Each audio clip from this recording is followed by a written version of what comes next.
In the spring of 1949, the night over Taiyuan felt colder than winter. Beyond the walls, artillery rolled across the mountains. Dust fell into the alleys like black snow. Ringed by mountains, this northern city held on through hunger, wind, and fire until the final line. People were still moving. Hospitals, kitchens, and city gates struggled to preserve the last order. In the basement of a church hospital, Yukie Morita bandaged a wounded boy. You are Japanese. Why are you still here? Because someone I love has not left. His name was Helan Hongjin, 27 years old, a captain in the Jinland Defense Forces. Under an oil lamp in the governor's compound, Liang Huazhi pushed the last evacuation list toward him. There is one aircraft left at Wuzhou airfield tonight. Only one seat remains. Give it to a wounded man. The wounded have already been assigned. This seat was meant for you. If one person survives, Jinland still has a voice. Staying is not always braver. Living is not always flight. There is someone I must send away. She can go to Taiwan, Japan, Europe, and America. She can speak the name of Jinland to the outside world. At the hospital, Yukie saw the blood on his sleeve and understood everything in his silence. We go to the airfield tonight. Together? Helan did not answer. Silence was crueler than any order. If there is only one seat, then neither of us leaves. Then for the first time in my life, I beg you, go. If you get out, Jinland will be more than fire inside these walls. Inside the city, life still fought to continue. Restaurants, bread shops, and temporary kitchens sent hot food to the front. Send it to the front first. Every meal they lose brings the city closer to collapse. The first eye checks the papers. The second checks the man. The third asks why he is in such a hurry. If I do not return, give this letter to my mother. Will the Japanese girl agree to leave? She will not. That is why I need your help. That night, a checkpoint seized a note.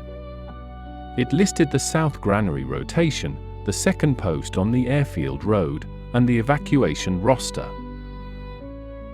The first eye checks papers, the second checks the face, and the third asks why a man is afraid. I know this handwriting. Han Xiaotang, to whom did you sell the gate? Han Xiaotang ran, clutching documents, into a narrow alley. Old Ma blocked the exit and Helan came through the firelight behind him. The city is finished. What you defend is not Taiyuan. It is a coffin. You may fear death. You may not send others to die for your fear.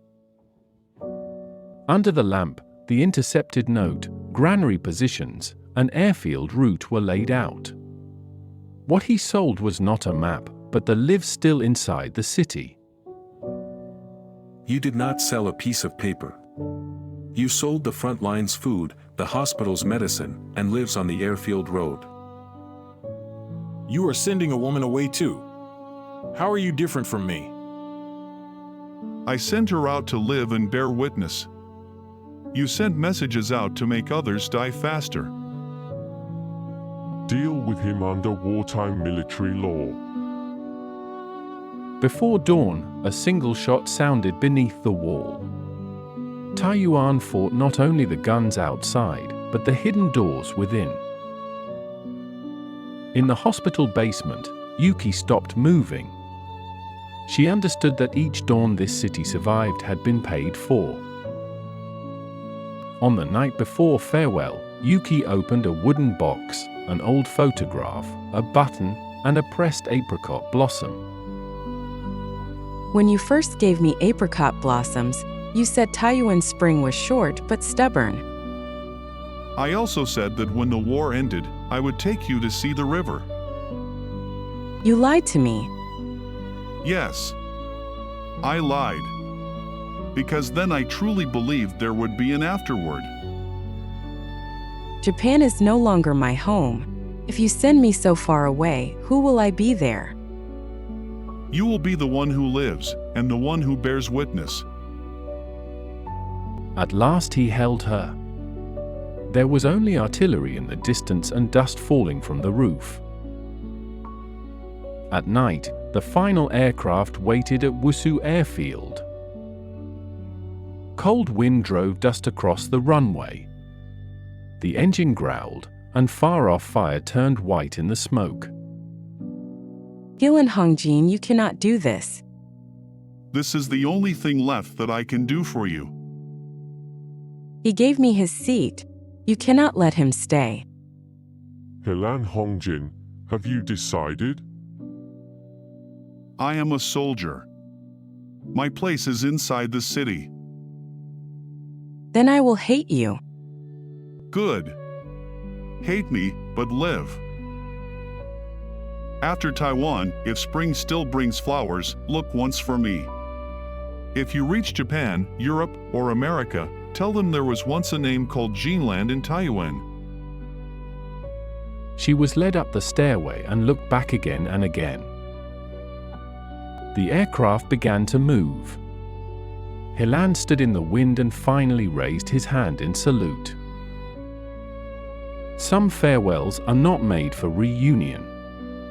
One person gives the future away and keeps death for himself. You refused the last seat and gave it to a Japanese woman. When the city falls, who will remember you? She will. And she will make others remember. Then he turned and walked back toward the wall. On the final night, Liang Huazhi, Yang Huiqing, Bai Zhiyi, Helan Hongjin, and Old Ma sat around the defense map. If the city falls tomorrow, those who wish to leave will not be stopped. Those who stay will not be questioned. I regret it. I want to go with her. But I cannot. A man who can confess regret is the one who has truly stayed. At dawn, artillery intensified. Heavy guns tore open the broken defenses, and black smoke pressed into the city. In the streets, defenders withdrew toward their final positions. Do not let the gates open into chaos. Take it forward. Do not look back. Flames swallowed houses. The broken streets held only smoke, dust, and echoes. Inside the governor's compound, Yang Huiqing burned the files. Liang Huazhi placed one last letter beneath a paperweight. Write it for those who come after. We did not misunderstand the ending. We simply refused to let the city fall apart first. At the same hour, the aircraft had already risen above the clouds. Yukie held the apricot blossom and opened Helan's final letter. Yukie, forgive me for not leaving with you. I have done many things under orders. This one was my own choice. Do not mourn me forever, and do not hate for me. Live. Eat warm meals. Sleep safely. Begin again where flowers still grow. Then carry the name of Jinland to Taiwan, Japan, Europe, and America. Tell them people were afraid, and people regretted, but still they stayed.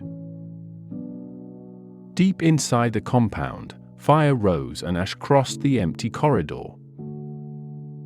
No camera captured Helan Hongjin's final moment. It left only scattered papers, blackened walls, and an empty cap at the street corner. After the city fell, the ruins were silent for a long time. But the name carried out did not stay silent. Years later, Yukie, now old, stood before the memorial at Yuanshan in Taipei and laid down apricot blossoms. Liang Huazhi, Huiqing, Bai Zhiyi, Helan Hongjin. I have seen spring for you, and I have spoken Jinland for you. Years later, people called the dead of that last city night the 500 Martyrs of Taiyuan. History does not keep only the footsteps of the victors. It also keeps choices made in ruins, tears kept in silence, and the final posture before collapse. The Taiyuan 500. The national backbone of Jinland.